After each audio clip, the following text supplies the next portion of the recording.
Good day everyone, I am Crystalline Parcon and my topic for today's discussion is all about the reluctant revolutionary and his concepts of independence. So his is referred to Jose Rizal. So I have here a video from YouTube and I want you to watch it. Okay, I will give you 5 minutes and let's go back and proceed with the discussion after. Alright? Okay, are you all done? Great. So now let's proceed with our discussion for today. So as already stated on the video that you've watched earlier, the El Filibusterismo is a novel about revolution that failed which was orchestrated by Simon. Thus in El Fili, he returned to the Philippines for the purpose of undermining the Spanish regime by encouraging corruption in the government, using his wealth and influence, and by fomenting economic distress to prod people to take up arms against the government. So let me further discuss the two plans of Simon that failed. So yeah, Simon attempted twice to carry out his sinister plan. So he planned to seize control of Manila with the help of the outlaws and disaffected Filipino regiment. This nonetheless failed as Simon became anesthetized upon learning that Maria Clara died at the nunnery of Santa Clara. So the second plan was to blow up the venue of the wedding feast of Paulita Gomez and Juanito Pelaez through a lamp prepared by him as a gift by the Governor General to the new couple. So this again did not materialize owing to the intervention of Isagani, who seized the lamp and threw into the sea. So thanks to Isagani, the plan of Simon didn't succeed because he threw the lamp into the sea. So I know the previous reporters have already discussed about the characters of El Filibusterismo, but I will just have a brief discussion about the characters that are involved. Okay, so first, it's Simon, of course. So Simon is Crisostomo Ibarra in disguise. He left for dead at the end of Noli Me Tangere. Ibarra has resurfaced as the wealthy jeweler Simon, blue-tinted glasses, and a revolver. Fueled by his mistreatment at the hands of the Spaniards and his fury at Maria Clara's fate, Simon secretly plans a revolution to seek revenge against those who wronged him.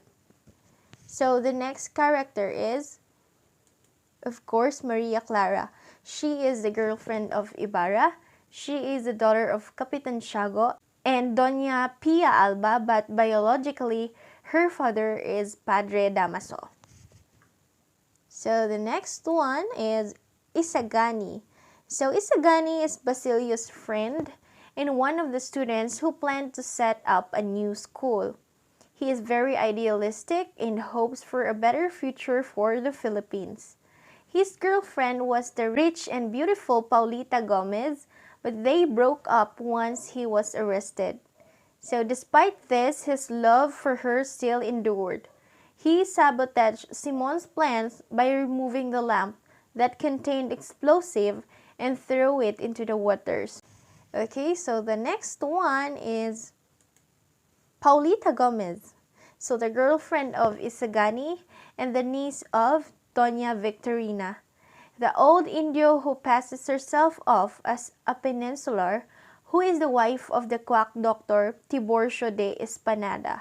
In the end, she and Juanito Pelaez are wed, and she dumps Isagani, believing that she will have no future if she marries him.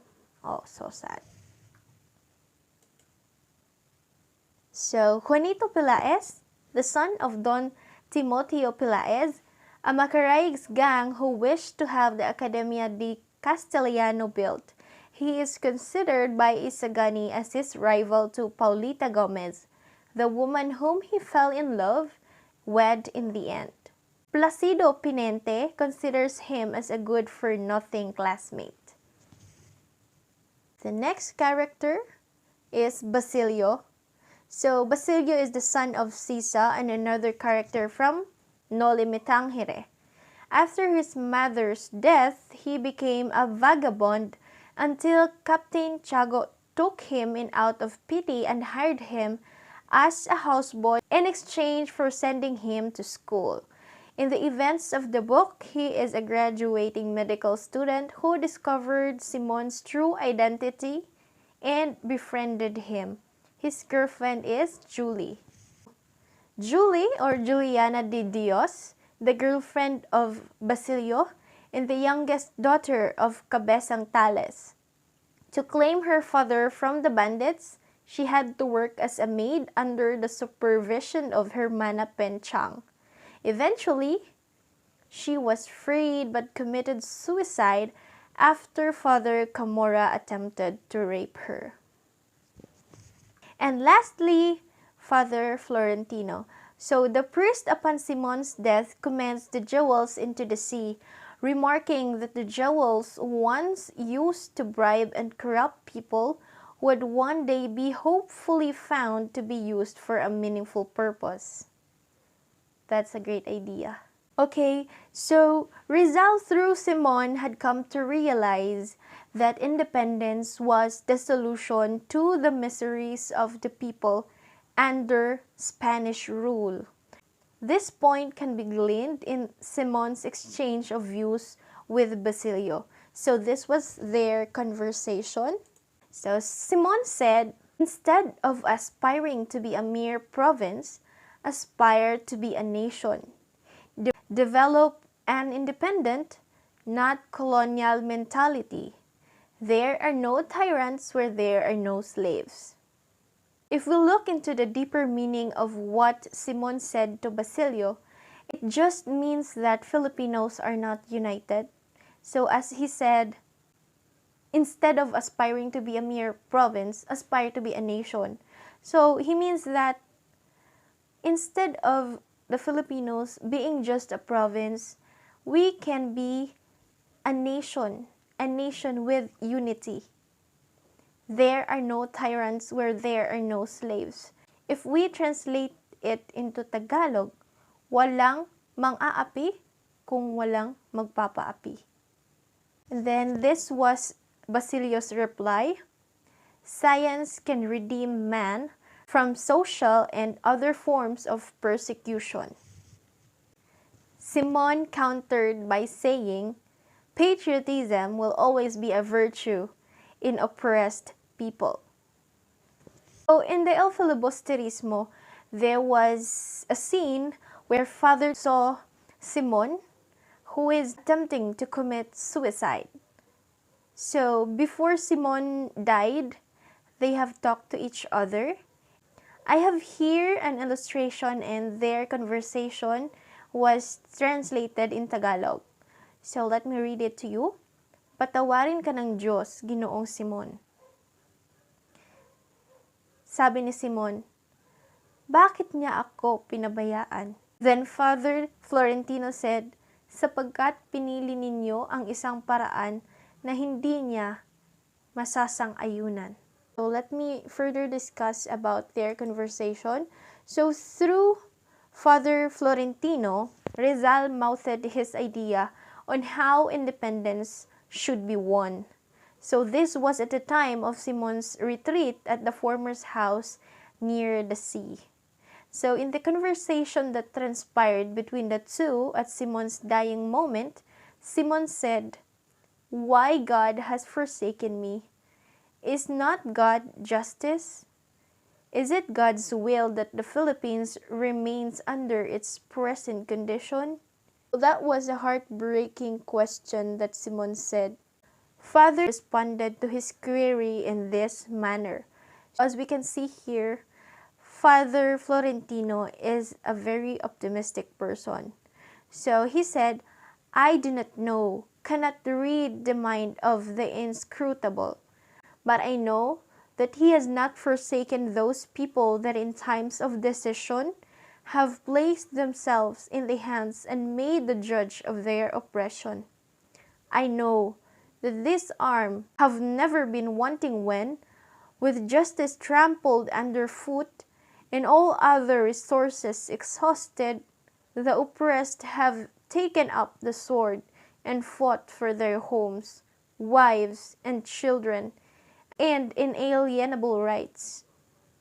God is justice, and He cannot abandon own cause, the cause of freedom, without which no justice is possible. And on the question as to why God abandoned Simon despite his efforts at working for justice, Father Florentino remarked, "If our country is someday to be free, it will not through vice, it will not be through the corruption of its sons. Redemption presupposes virtue, virtue, sacrifice, and sacrifice, love." So if we take a moment to realize what Father Florentino have told Simon, we will start appreciating him so much. We can see how Father Florentino is being optimistic despite of all the hardships that the Spanish government has brought to us. He said these lines because Simon had attempted to offer bribe to people or to use his wealth for corruption in order to take revenge to the Spaniards. So the foregoing statements imply that from the viewpoint of Father Florentino, God abandoned Simon in his struggle since he employed methods that are unacceptable to God. So that's what I am talking about earlier, because the methods that Simon did are unacceptable to God. One example is when he planned to blow up the wedding venue of Paulita Gomez and Juanito Pelaez. On the issue of why Filipinos suffer if God is a God of justice, Father Florentino countered Rizal in this manner. "He is the God of liberty, who makes us love it by making the yoke heavy upon us. A God of mercy and justice, who betters us as He chastises us, and only grants happiness to him who has merited by his efforts. I do not mean that our freedom is to be won at the point of the sword. The sword counts for little in the destinies of modern times. But it is true that we must win it by deserving it, exalting reason and the dignity of the individual, loving what is just, what is good, what is great, even to the point of dying." So I really admire how Father Florentino dealt with Simon as he is questioning why God has abandoned him, why God has let all of the sufferings happen to the Filipinos if God is God of justice.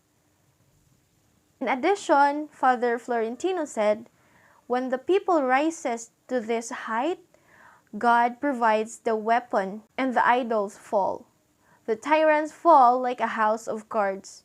We owe our misfortunes to ourselves. Let us not blame anyone else. If Spain were to see us less complacent with tyranny and more disposed to struggle and suffer for our rights, Spain would be the first to give us liberty. With or without Spain, they would be the same, and perhaps even worse. Why independence if the slaves of today will be the tyrants of tomorrow? I hope that you were able to comprehend that the conversation transpired between Father Florentino and Simon during the dying moment of Simon goes to show that Rizal was a reluctant revolutionary. And that was by Guerrero, 1998.